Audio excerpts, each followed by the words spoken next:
Well, good morning, everyone. I want to say thank you to Johnny for leading in communion hymn as well as our communion meditation. I think it's an amazing thing that, he found out last night and still led it this morning, which kind of goes to show that, could we all do that? Scripture does tell us that we should be ready at a moment's notice to give proof for our faith or give proof for our witness. And so if, even with 5 minutes, would you be able to say something? I know some of you look at me like I'm crazy and that you would never do that. And I'm actually 100% thankful that no one has asked me to ever lead worship because, well, that wouldn't go all that great. I can promise you that. So I'm thankful for people like Johnny and for like Jack and for like Ann who are willing to share their gifts with us. We are in our series on letters to the church. And this week, well, let's go back. 2 weeks was about servants. And I really enjoyed that sermon because I feel like I am called to be a servant. The next week I didn't like so much because it was, leaders. And I don't feel myself as much of a leader as more of a servant. This week it's one of those niche topics that, I debated on doing. It's something you either deal with or it's something you don't deal with. And it's something that you either go through or you don't go through. And so this morning I asked the question, has anybody suffered? I think we can all raise our hands to that. We all go through some kind of suffering. But yet, even though this is something we all deal with, this is one of those things where I was like, I know this church has suffered. I know the people within these walls have suffered. I know many people here this morning are dealing with, a year ago at this time or a year ago coming up of all kinds of different suffering. And so it's like, why preach about this? Why bring this up? Why bring up suffering? Why does suffering matter? And so as always, we'll answer 3 questions this morning. What is the cost of following Jesus? Do we embrace suffering? Do we run from it? And what does Jesus' suffering mean for us as people, as his church? And so those are the 3 questions this morning. And I want to flash back almost a month, maybe 2 months ago. If you remember, I had a sermon or had a message that said about the declining of Christianity within the United States. That by the year 2070, the Christian religion itself within America would be the minority of faith or of belief, or at least in anybody believing. By 2070, 51% of people are projected to more so lean towards religious unaffiliated, which means they don't believe anything. Earlier this week, I read another survey that said that number isn't 2070, that number is actually 2050. So in the last 3 to 4 years, that number has decreased by about 20 years, which is a huge, huge jump. However, those numbers seem kind of drastic. Those numbers seem kind of harsh. We don't really seem to like those numbers, that Christianity is declining. But if we look at Christianity as a whole, 2.6 billion people around the earth follow Christianity or some kind of form of Christianity. It is the largest religion globally. On that little blue island in the universe, that little Christianity is the fastest growing religion as well. Now, wait, Josh, you just said that Christianity is declining in the United States. Well, it is declining in the United States, and it's declining in most of Western Europe. But it is still the fastest growing religion, and it is still the biggest religion in the world. Well, how can that be? Well, we have to think outside of ourselves for the first time as Americans. Let's not think of ourselves as the only Christians. Let's look at the global scale of things. And I found this list of fastest growing religions this year. So my numbers aren't 5, 10 years ago like they usually are. These are pretty consistent or pretty new numbers. The top 10 nations where Christianity is growing the quickest. And I want you to notice something as I read through these. Number 1 is Nigeria. Number 2 is China. Number 3 is the Philippines. Number 4 is India. Number 5 is Brazil. Number 6 is Indonesia. Number 7 is Kenya. Number 8 is South Africa. Number 9 is Ethiopia. And number 10 is Tanzania. Now, I want you to think about those places. Where are those places? What do those places deal with? 6 of these countries are from sub-Saharan Africa, which means below the desert, so they're in the southern half of Africa. 4 of these are also from Southeast Asia: China, India, Philippines, Indonesia, Vietnam, South Korea. That area in there is Southeast Asia, or Southeast Asia. Sorry, I forgot my map in my head, all confused. And so we look at these, and they're pretty close together. They're pretty clumped together. However, I found another list that also had these same countries on it. And if we look at this list, this is the top 55 places in the world that it's most dangerous to be a Christian. So I had the 10 places that were growing the fastest, and then I had the 55 top places that Christianity was the most dangerous. Number 1 being Nigeria was ranked 7th on the list of most dangerous. Fastest growing number 2 was China, ranked 17th on this list. The Philippines was ranked 51st. India was ranked 10th. Indonesia was ranked 28th. Kenya was ranked 53rd. Ethiopia was ranked 38th. And Tanzania was ranked 52nd. 8 of these 10 countries that are growing the fastest in Christianity are on the list of most dangerous places to be a Christian. I think that's a pretty staggering fact right there. Now, the places where it's not the most dangerous, in Brazil, being ranked 5th and fastest growing, is unranked. It's not in the most dangerous places. South Africa also is not ranked, and it's the 8th fastest growing. Now, this is due to, birth control and birth effects and natural birth rate of those countries. These countries have a higher birth rate, and so Christianity is naturally growing.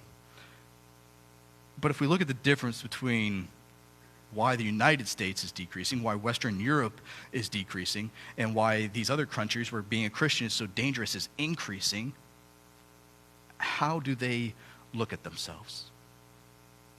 When you talk about yourself, what do you say you are? And I had an interesting conversation with Krista in the car ride about this, because we were coming back from Canton, and we have most of our most interesting conversations coming back from Canton late at night. And we talked about this, and I asked her, if I was to ask people, especially in this area, what do you identify as? What do you call yourself? I bet most of us here would say we're American. Or American, if you will. Or we go and we talk about our jobs, or what we do. Or maybe we say that, I'm a husband, or I'm a wife, or I'm a brother, or I'm a sister, or I'm a son, or I'm a daughter. What about Christian? Where does Christianity fall in on that list? And after talking about it a little bit, I kind of made this order up, and most of us, I think, would put Christianity 3rd or 4th without really meaning to, as far as our identity goes. You see, Christianity has shifted from something we do rather than who we are. Let me say that again. Christianity has kind of shifted from something we do rather than who we are. The people in these countries, the reason they continue Christianity, the reason they continue to put their life on the line is because it's who they are. They don't know anything else. And because it's worth it to them. It should be worth it to us as well. And so when we answer our first question today, what is the cost of being a Christian? We get to Matthew chapter 16, verses 24 through 26. Verses 24 through 26. Then Jesus said to his disciples, "If any of you wants to be my follower, you must give up your own way, take to your cross, and follow me. If you try to hang on to your life, you will lose it. But if you give up your life for my sake, you will save it. And what do you benefit if you gain the whole world but lose your own soul? Is there anything worth more than your soul? I'm going to go back to verses 24 and 25 here. Then Jesus said to his disciples, if any of you wants to be my follower, you must give up your own way, the way you want to do things. And you must take up your cross and follow me. Now hold on. Jesus, if we look at chapter 16, Jesus wasn't crucified yet. Jesus didn't go to the cross yet. The disciples knew Jesus was going to die simply because Jesus told them over and over and over and over and over and over. You get the point. Jesus had to tell his disciples a bunch of times what was going on. And yet they still didn't understand.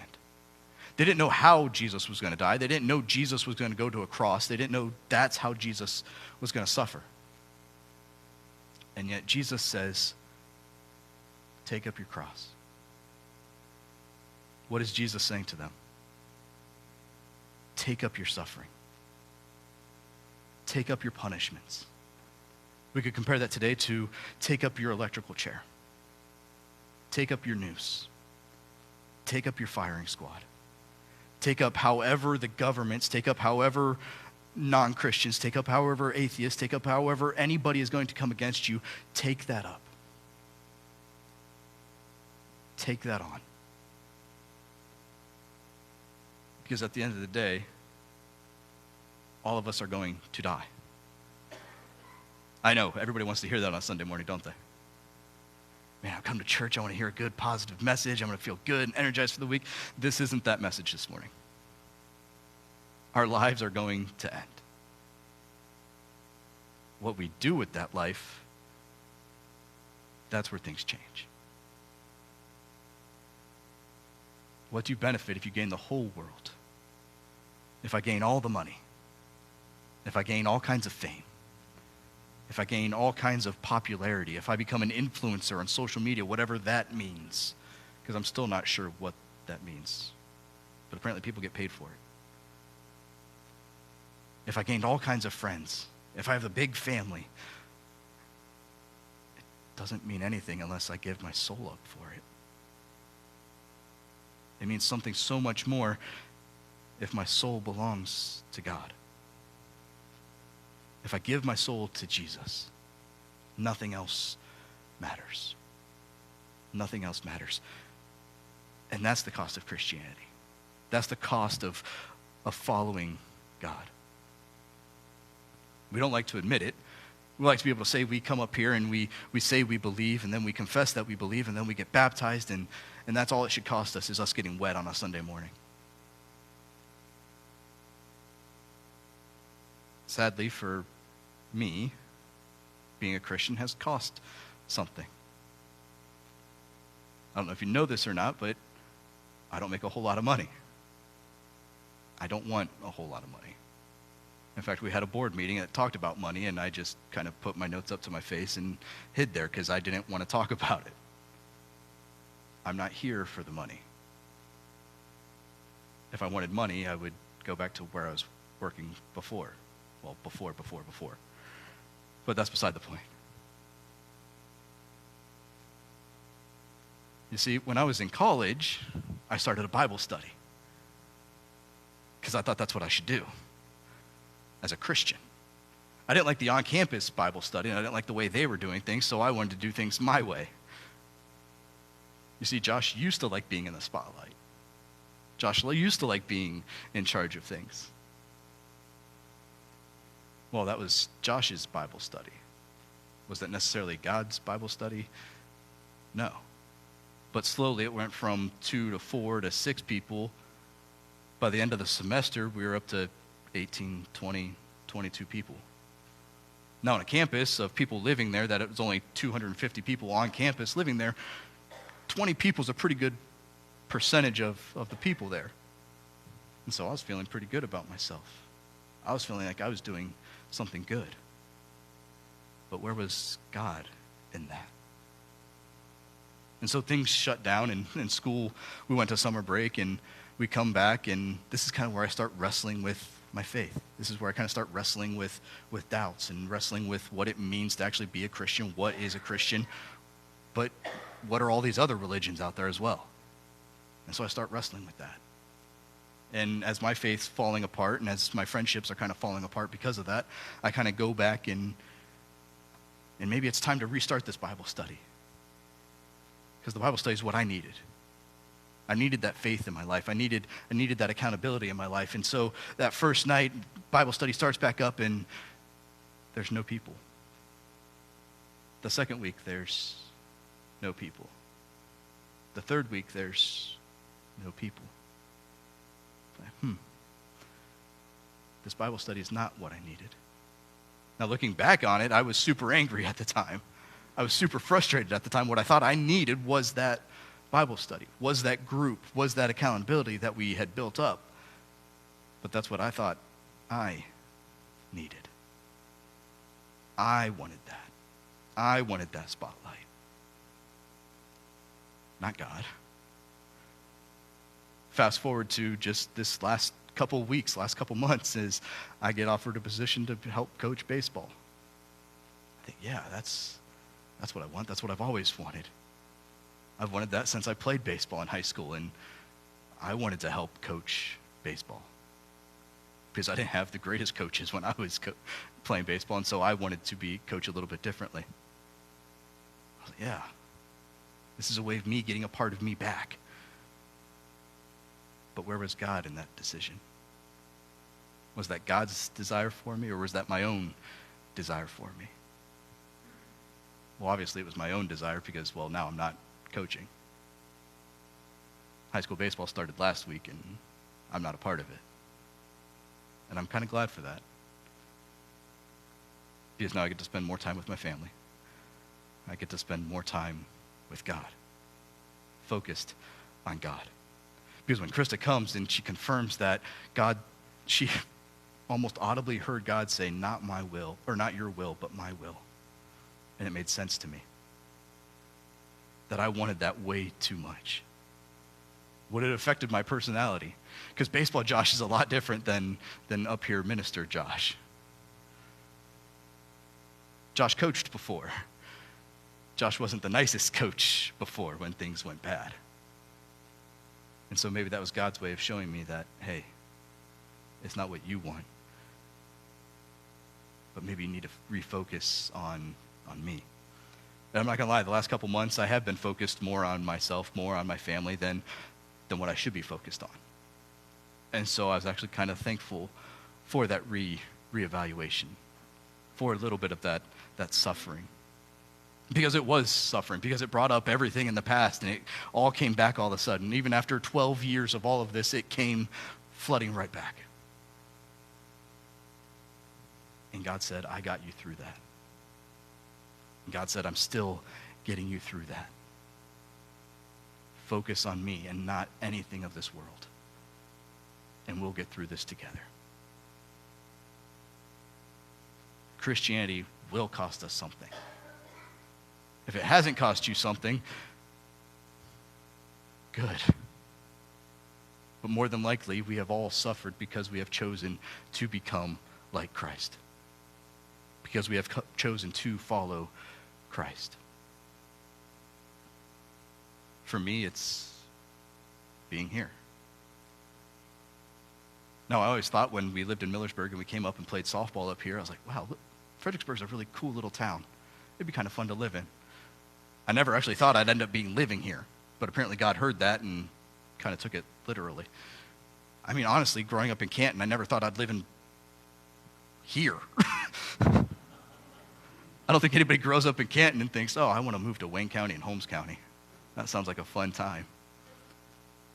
On a given weekend, you can go to any restaurant you want. You can go to any movie and see any movie you want.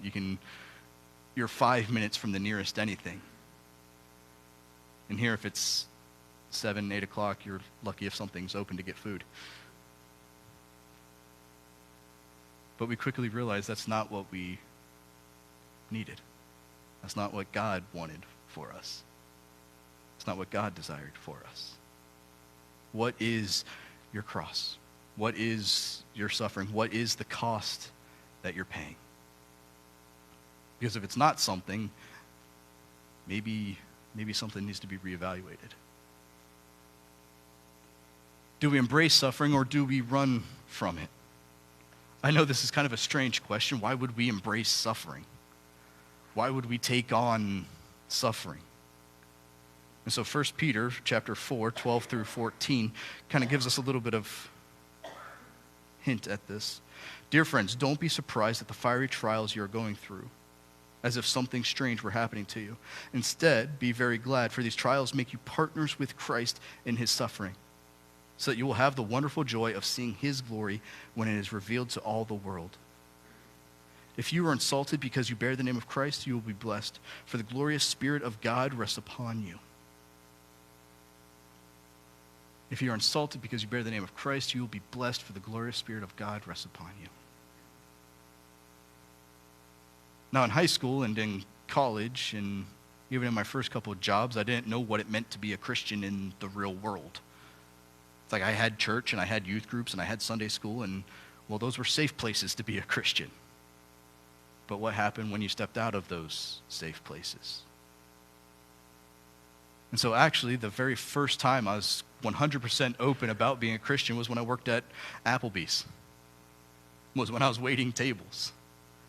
Now, if you've ever worked in the service industry, especially the franchised commercial service industry, it's a little bit different than church. Except from day one, I decided that, you know what? The reason I took this job was to serve God, to see how God wanted me to move. And so I was open from day one that I am a Christian. And it was interesting to see how people reacted to me. Because I worked with people who were gay, I worked with people who were atheist, I worked with people who hated God for whatever reason they went through. I worked with a kid who was originally a Jehovah's Witness, and because of that turmoil and because of that traumatic experience in his life, he pretty much hated God. And so we had some really good conversations as we were both washing dishes. But then it began to realize I got a better understanding of who they were, and they got a better understanding of who I was. We were able to see each other as people. And some of my closest friends, I guess I still have, are from the restaurant. Did I impact them, and did I change them, and did I save them? Well, no, but they know where I stand, and they know who I am, and if they ever have any problems, I get a text from them every once in a while saying, hey, could you say a prayer for me? Or could you do this for me? Or, of course I can. And so I know there's at least a little bit of impact there. But whenever we go through something, whenever we go through trials, we're not supposed to be surprised by it. I remember at Nashville when I was talking to a teenage girl who was a little bit older. She was 17, turning 18, and every time we talked about baptism, she was just so excited. She kept saying, I'm just excited to be a new person. I just want to become baptized so I'm a new person. And it was so hard to tell her that that's not actually really how it happens. You can become a new person now. You don't have to wait until you're baptized. You can start doing this now. And she didn't understand. Oftentimes we look for God as a way out, as we're going through something, and so we cling to him because we're going through that. And then once we're through it, we kind of back off a little bit. It's kind of like that prayer to God in that situation. You know, God, if you get me through this, I'll never do this again. Because we've all been there, haven't we? If you just get me through this situation, I promise I'll be better. I promise I'll do good. Or if you get me through this situation, I'll become a nun, or I'll become a monk, or I'll give my life all over to you. And then we get through that situation, we're like, I was just kidding. It was a joke. But it's interesting is if we go through trials, if we go through suffering, how do we deal with it? I know we talk about cancer, and we talk about sickness, and we talk about just pain. I remember I was sitting there last night, and I kind of lifted my leg, and my knee popped. And then I was limping around the rest of the night because my knee popped out of place, and I had to put it back in, and then life went on. Or when I used to make fun of my dad for him walking around like he was a hunchback, and, well, now I kind of walk around like a hunchback every now and then. No, those suffering, those pains, are those from God? No, not necessarily. Those are just from old age and not taking care of yourself. So make sure you take care of yourself too. Or just have a hip replacement. Apparently that takes care of things too. But whenever we suffer, whenever we go through anything in the name of Christ, not just going through something, just because you stub your toe doesn't mean you're suffering in the name of Christ. I mean, you may use Christ's name in that situation, and for that I'll pray for you. But whenever we go through suffering in the name of Christ for God, or for a trial to learn something from God, we should embrace it. We shouldn't run from it. We should look at it as a test. We should look at it as an opportunity to reveal something to ourselves. I know I've used this analogy before, but when a sword is made or when a knife is made, it is first put through extreme heat. And then after the heat is done, that doesn't mean it's finished. That doesn't mean it's over. It is then quenched in oil or in water or in some kind of substance to harden it.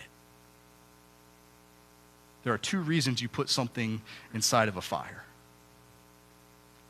To either harden it, to strengthen it, to reshape it, or to destroy it. Those are the only two reasons. And so what happens to us when we go through those fires? What happens to our faith when we go through those fires? What happens when we are being tested? Do we embrace it? Do we trust God? Do we hold on to the fact that this is a trial from God? Or do we simply turn and run from God? Instead of the person who created all things, the creator of the entire universe, instead of trusting him in that situation, do we say, no, I trust myself, and retreat into ourselves?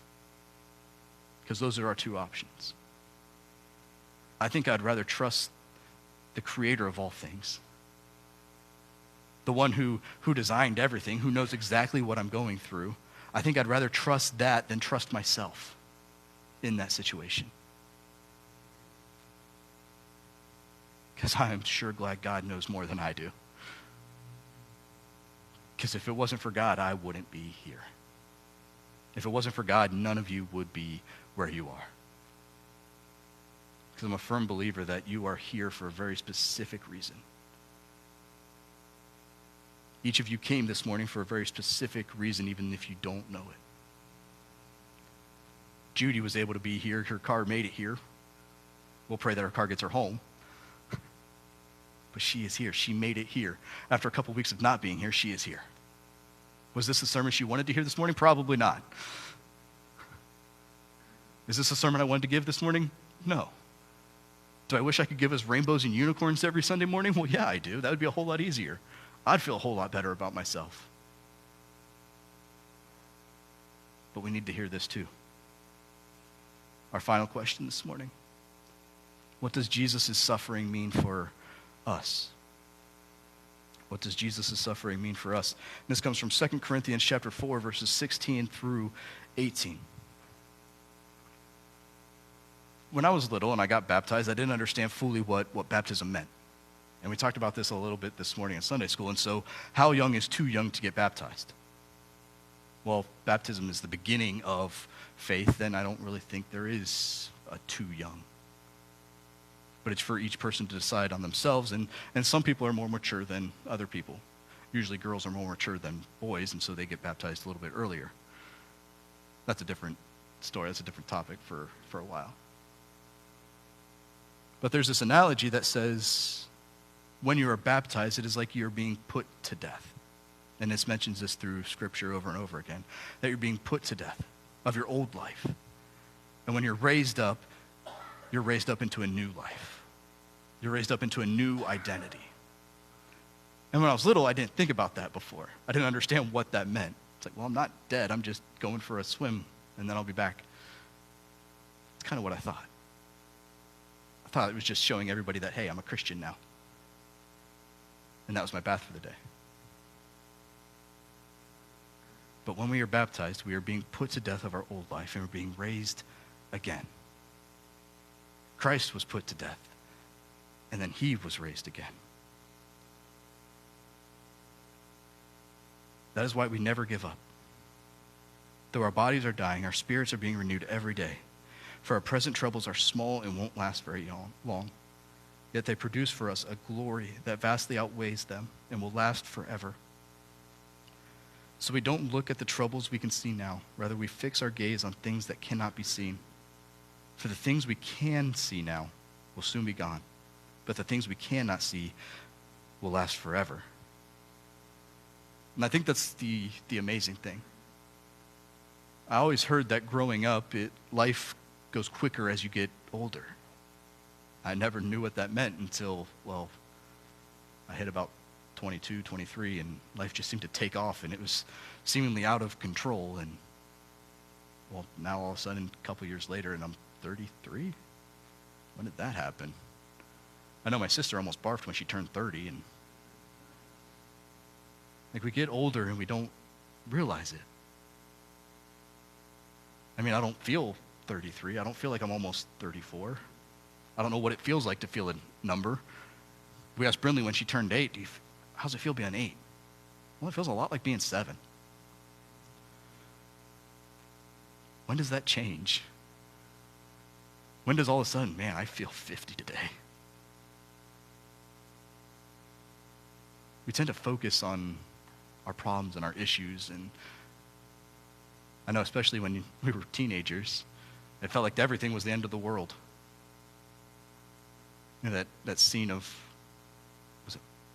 I can't remember the Brady Bunch, when the one gets hit in the nose with the football, and it's the end of the world, and she can't do anything just because she got hit in the nose with the football.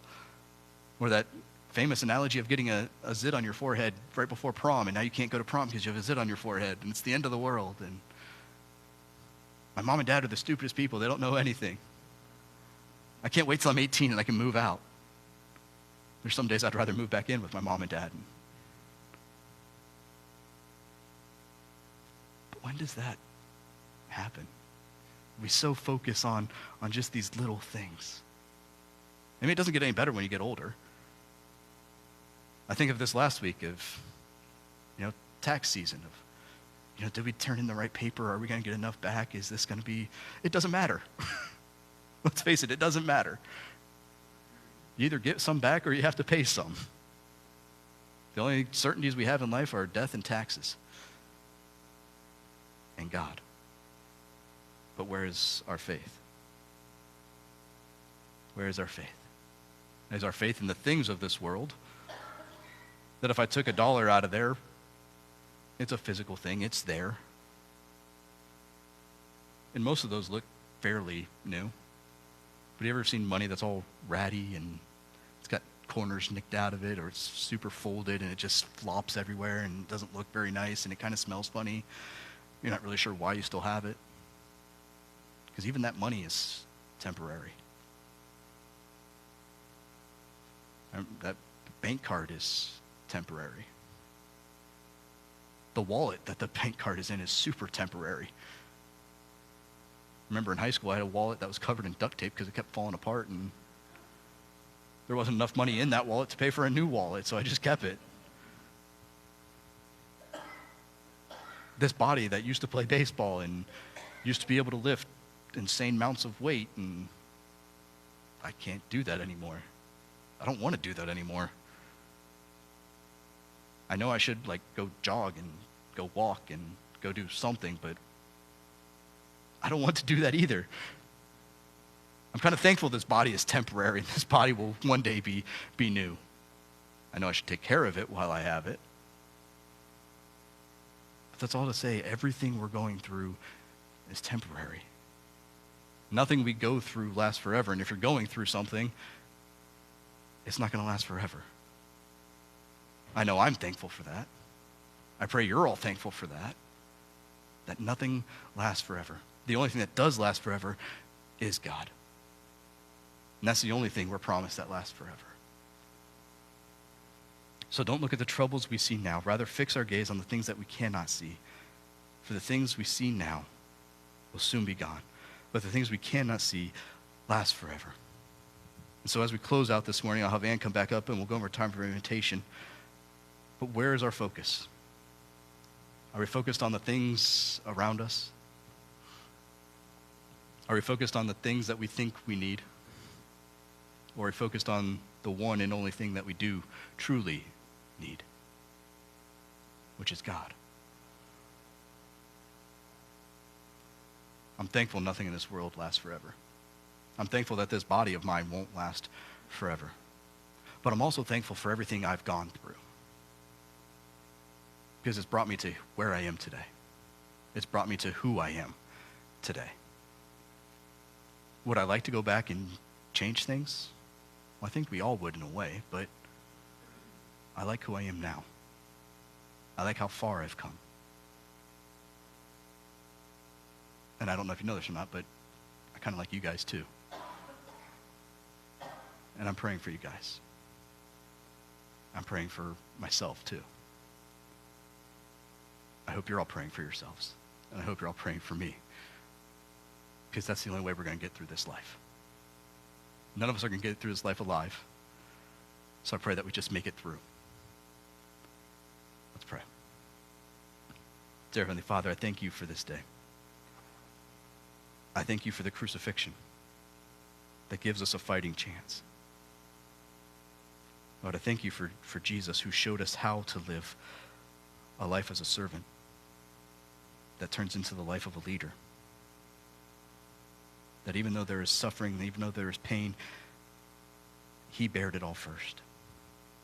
He went through it all first.